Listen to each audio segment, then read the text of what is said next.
Illness రీజన్‌తో PF advance ఎన్నిసార్లు తీసుకోవచ్చు అన్న విషయం ఈ వీడియోలో తెలుసుకుందాం. ఇల్నెస్ రీజన్‌తో పీఎఫ్ అడ్వాన్స్ తీసుకోవడానికి ఎటువంటి లిమిట్ కూడా లేదు. మీరు ఎన్నిసార్లైనా ఇల్నెస్ రీజన్‌తో పీఎఫ్ అడ్వాన్స్ అమౌంట్ అయితే తీసుకోవచ్చు.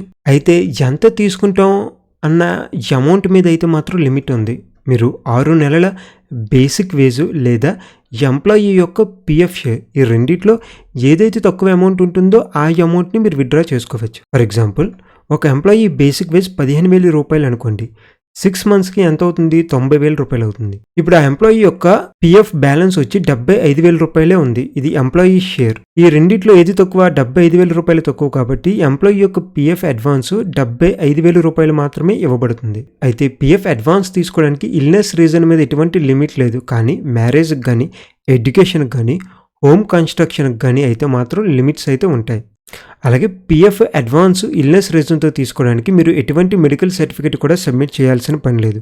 అలాగే ఈ అమౌంట్‌ని తిరిగి కంపెనీకి కానీ, పీఎఫ్ ఆఫీస్‌కి కానీ తిరిగి చెల్లించాల్సిన అవసరం కూడా లేదు. సో ఇది ఈపీఎఫ్ అడ్వాన్స్ అమౌంట్‌ని ఇల్నెస్ రీజన్‌తో ఎన్నిసార్లు తీసుకోవచ్చు అన్న విషయం గురించి. ఒకవేళ మీకు ఏవైనా డౌట్స్ ఉన్నట్లయితే ఆ డౌట్స్‌ని వీడియో కామెంట్ సెక్షన్‌లో అడగండి. మరిన్ని ఇటువంటి వీడియోస్ కోసం ఈ ఛానల్‌ని సబ్స్క్రైబ్ చేసుకోండి.